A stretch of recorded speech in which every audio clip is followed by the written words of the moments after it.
انسانوں کی عظیم اکثریت کیسی کیسی مشکلات کے ساتھ دوچار ہوتی ہے۔ عظیم اکثریت وہ ہے کہ جو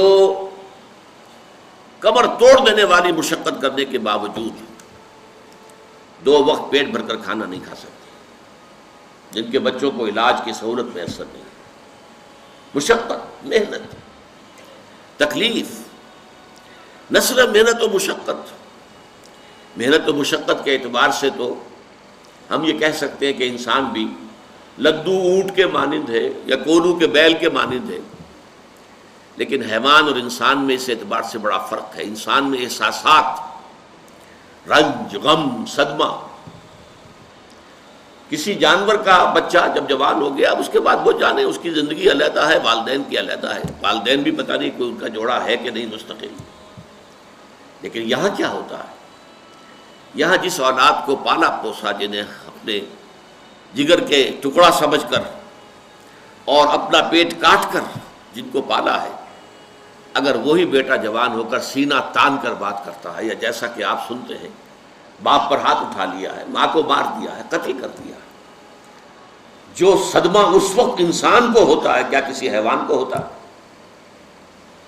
یہ صدمات، یہ رنج و غم، قرآن مجید میں ایک پوری سورہ مبارکہ ہے اسی پر، جس کا مرکزی مضمون یہی ہے، لا اقسم بہذا البلد وانت حل بہذا البلد ووالد وما ولد لقد خلقنا الانسان فی کبد۔ میں جو ابتدائی قسمیں ہیں ان کو اس وقت تشریح نہیں کروں گا، اس لیے کہ وہ ہمارا اس وقت کا موضوع نہیں ہے۔ جس چیز پر قسمیں کھائیں اللہ نے 3، لا اقسم بہذا البلد وانت حل بہذا البلد ووالد وما ولد، 3 قسمیں کھا کر بات کیا کہی؟ ہم نے انسان کو محنت اور مشقت ہی میں پیدا کیا ہے۔ محنت اور مشقت ہر انسان کا مقدر ہے۔ عام طور پر سمجھا یہ جاتا ہے کہ غریب لوگوں کے لیے یہ معاملہ ہے، نہیں، اصل میں محنت اور مشقت کی شکلیں مختلف ہیں۔ کوئی شخص دفتر میں بیٹھا ہوا مشقت کر رہا ہے، کسی کی ذہنی مشقت زیادہ ہے، کسی کی جسمانی مشقت زیادہ ہے۔ یہ جسمانی مشقت والا جو ہے تھک ہار کر رات کو سوتا ہے تو صبح کی خبر لائے گا، وہ پوری طرح ٹانگیں پھیلا کر سوتا ہے۔ اور یہ جو ذہنی مشقت کرنے والے ہیں، لمبی لمبی کاروں میں چلنے والے اور بڑے بڑے محلوں میں رہنے والے، ایئر کنڈیشنڈ آفیسز اور بنگلوں میں رہنے والے، ان کی راتوں کی نیند حرام ہو جاتی ہے۔ ان کو جو مسائل درپیش ہوتے ہیں، انہیں جو صدمے ہوتے ہیں، انہیں جو فرسٹریشنز ہوتی ہیں، یہ نقصان ہو گیا ہے، یہ معاملہ ہو گیا ہے، فلاں نے یہ کر دیا ہے، فلاں پرابلم پیدا ہو گیا ہے، یہ ساری چیزیں جو ہیں یہ اس غریب مزدور کے لیے نہیں ہوتی۔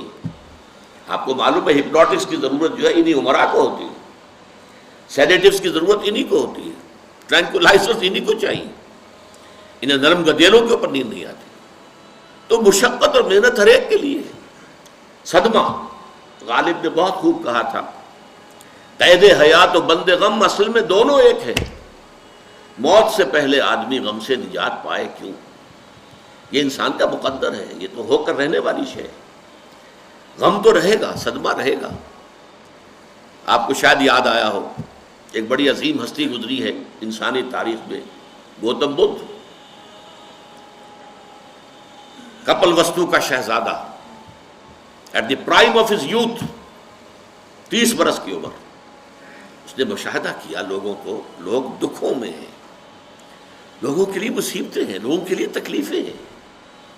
ایک اندھا آدمی دیکھا اس نے چلتا ہوا جو ٹھوکر کھا کے گرا اس کے نگاہوں کے سامنے۔ اس نے سوچا یہ کیا ہو رہا ہے، کیوں ہے یہ اندھا کیوں ہے؟ کسی کو اندھا پیدا کر دیا جاتا ہے، پیدائش کے اندھا۔ کسی والدین کے سامنے اس کو بچہ جو ہے دم توڑ رہا ہے، کچھ نہیں کر سکتے، ٹک ٹک دیدم دم نہ کشیدم، جا رہا ہے تمہارے ہاتھوں میں سے، نکل رہا ہے، جا رہا ہے۔ قرآن مجید میں بھی سورہ واقعہ میں قسم کھائی گئی ہے، فلولا ان کنتم غیر مدینین ترجعونها ان کنتم صادقین، واپس لے سکتے ہو تو لے لو، موت کے پنجے سے چھڑا لو اگر تمہارے اندر کوئی طاقت ہے۔ نہیں، جا رہا ہے، رو رہے ہیں۔ یہی وجہ ہے کہ پھر وہ اس فکر میں، یہ دکھ کیوں ہے انسان کا مقدر، اس کا سبب تلاش کرنے کے لیے پھر اس سے نکلنے کا راستہ کیا ہے۔ اس سے نجات کیسے ہوگی؟ نروان کیسے ملے گا؟ پھر آپ کو معلوم ہے 30 برس کی عمر میں جوانی کا دور، جوان بیوی کو رات کو سوتے ہوئے چھوڑ کر گیا ہے، شیرخوار بچہ چھوڑ کر گیا، محل چھوڑ کر جا کر خاک چھانی ہے، کہاں کہاں پھرا ہے، کن کن رشیوں منیوں کی خدمتیں کی ہیں، کہاں کہاں گیا ہے، کتنا وقت لگایا ہے، کن کن جنگلات جو ہے اس کے خاک چھانی ہے اس نے۔ بہرحال اسے کیا ملا کیا نہیں ملا یہ میں اس سے بحث نہیں کرتا، اس لیے کہ ظاہر بات ہے کہ وہ حضرت مسیح علیہ السلام سے بھی قبل کی شخصیت ہے، اور اکثر لوگوں کی تعلیمات بگڑ گئی ہیں۔ حضرت مسیح علیہ السلام کی تعلیمات اگر قرآن مجید ہمیں نہ بتائے تو ہمیں کیسے معلوم ہو کہ ان کی اصل تعلیم کیا تھی؟ عیسائی جس مسیح کو ماننے والے ہیں اس مسیح کو تو ہم نہیں مانتے، اللہ کا بیٹا تو ہم نہیں مانتے، لیکن اگر قرآن مجید واضح نہ کرتا تو ہمیں کیسے معلوم ہوگا؟ اسی طرح گوتم بدھ کے بارے میں جو کچھ کہتے ہیں ان کے ماننے والے، اس کی طرف نہ جائیے، وہ کیا تھا حقیقت میں ہم نہیں جان سکتے، لیکن یہ ضرور ہے کہ اس کے فلسفے کا جو مین تھیم ہے سروم دکھم، all is pain, all is suffering, all is agony, سروم دکھم، درد ہی درد ہے، رنج ہی رنج ہے، غم ہی غم ہے، قید حیات و بند غم اصل میں دونوں ایک ہیں، موت سے پہلے آدمی غم سے نجات پائے گا۔ لیکن اس اعتبار سے اگر آپ غور کریں گے تو چلیے انسان حیوانات کی صف میں آ گیا بس، لیکن نہیں، انسان کی ہیومن ٹریجڈی کا نقطہ عروج بالکل ایک اور ہے۔ مرنے کے بعد پھر اٹھایا جائے گا، پھر جواب طلبی ہوگی، کیا کرتے رہے زندگی بھر؟ تم نے حقیقت کو پہچاننے کی کوشش کی؟ تم نے حق پر چلنے کی کوشش کی؟ یا تم نے ظلم کیے، زیادتیاں کی، ناانصافیاں کی؟ آؤ حساب دو۔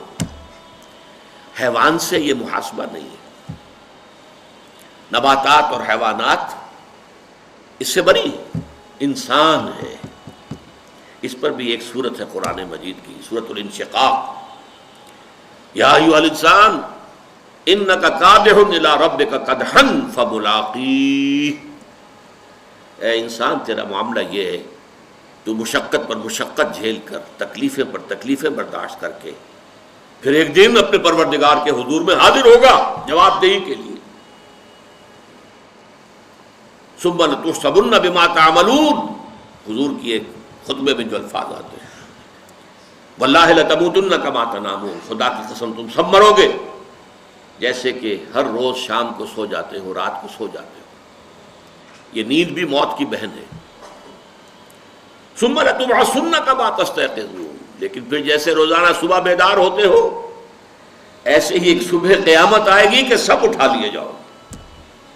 ثم لتحسبن بما تعملون، پھر تمہارا محاسبہ ہوگا، that grand accountability، وہ مسئولیت عظیم، پوری زندگی کا حساب، چھوٹی سی چھوٹی باتیں۔ وَمَنْ يَعْمَلْ مِثْقَالَ ذَرَّةٍ خَيْرًا يَرَهُ وَمَنْ يَعْمَلْ مِثْقَالَ ذَرَّةٍ شَرًّا يَرَهُ، ذرے کی ہم وزن نیکی ہوگی وہ بھی سامنے پاؤ گے، اور ذرے کے ہم وزن بدی ہوگی وہ بھی سامنے پاؤ گے۔ انسان چیخ اٹھے گا، مَا لِهَذَا الْكِتَابِ، یہ اعمال نامہ کیسا ہے، لَا يُغَادِرُ صَغِيرَةً وَلَا كَبِيرَةً إِلَّا أَحْصَاهَا، اس نے تو نہ چھوٹی چیزیں چھوڑی ہیں نہ بڑی چیزیں چھوڑی ہیں، تمام کا احاطہ کر لیا ہے۔ وہ محاسبہ ہوگا، اور اس کے بعد جزا و سزا کے فیصلے ہوں گے۔ بہت مبارک ہوں گے، خوش قسمت ہوں گے وہ لوگ جو جنت کی طرف بھیج دیے جائیں۔